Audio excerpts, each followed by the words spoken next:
স্বাধীনতার যে আন্দোলন, যে বিজয়, দ্বিতীয়বারের মতো আমরা স্বাধীনতা যে অর্জন করেছি, এই স্বাধীনতাটা কিন্তু আমরা একটু আগে প্রারম্ভিক বক্তব্যে আমি আপনাদেরকে বলেছি, সেই অর্জনটাকে আমরা যাতে ভালোভাবে না নিতে পারি সেই জন্য একটি মহল গভীর ষড়যন্ত্রে লিপ্ত।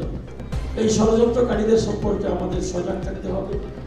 আমাদের নেতা তারেক রহমান সাহেব বলেছেন যে এই সরকারের যেহেতু কোনো রাজনৈতিক দল নাই, তাদেরকে আপনারা সহযোগিতা করেন। আমরা একটা সুষ্ঠু অবাধ নিরপেক্ষ নির্বাচন বাংলাদেশে করতে চাই, সেই জন্য আপনারা সহযোগিতা করেন।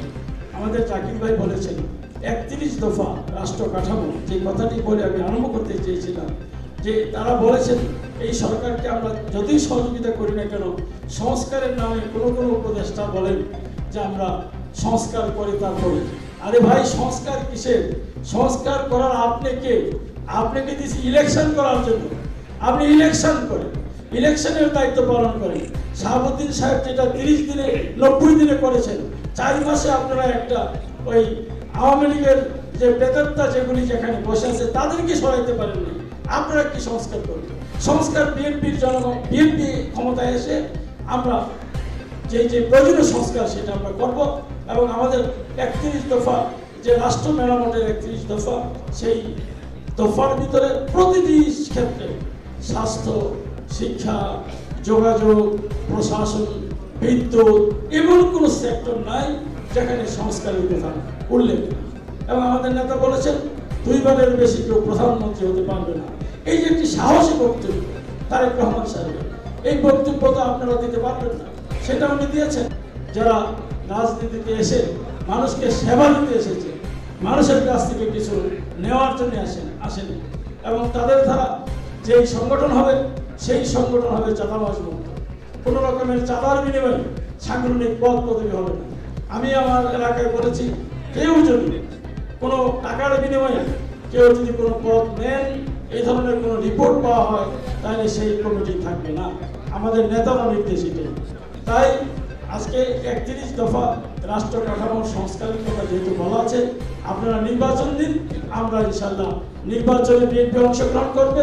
বিএনপি জয়লাভ করে 31 দফার যে সংস্কারগুলির কথা বলা আছে সেই সংস্কারগুলি আমরা করব এবং দেশের উন্নয়নে যা যা করার আমরা সব কিছু করব। এবং সেখানে আমি শুধু আমাদের শিক্ষকদের অংশ যেটুকু সেটুকু আপনাদের পড়ে শোনাচ্ছি। উনি বলেছেন, প্রিয় শিক্ষকবৃন্দ, আপনাদের চাহিদা ও প্রত্যাশার কথা আমরা জানি। সে কারণে আমাদের কাছে কখনো জোরালোভাবে দাবি তোলা কিংবা আন্দোলন করার তেমন প্রয়োজন দেখা দেয়। এখন আপনাদের পেশাগত সবচেয়ে কাঙ্ক্ষিত দাবিটির কথাও আমার অজানা নেই। এ নিয়ে আমরা সব কিছু যাচাই বাছাই করেছি, চিন্তা ভাবনা করে দেখেছি। কাজেই যত যুক্তি আপনারা দেন না কেন, আমি জানি দাবিটি পূরণ করা বেশ কঠিন। কিন্তু শিক্ষা ও শিক্ষকদের স্বার্থে আমরা কোনো কিছুকে অসম্ভব বলে মনে করি না। একটু কঠিন ও কষ্টকর হলেও আমরা আপনাদের অভাব অনটন দূর করতে চাই, আপনাদের বলের মুখে হাসি ফোটাতে চাই।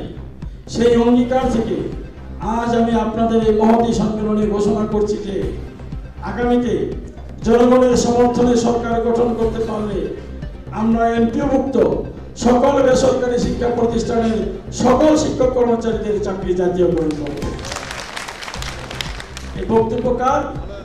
আমাদের নেত্রীর বক্তব্য। সুতরাং আমরা এখন ক্ষমতায় নেই, ক্ষমতায় আসলে এটা বাস্তবায়ন হবে।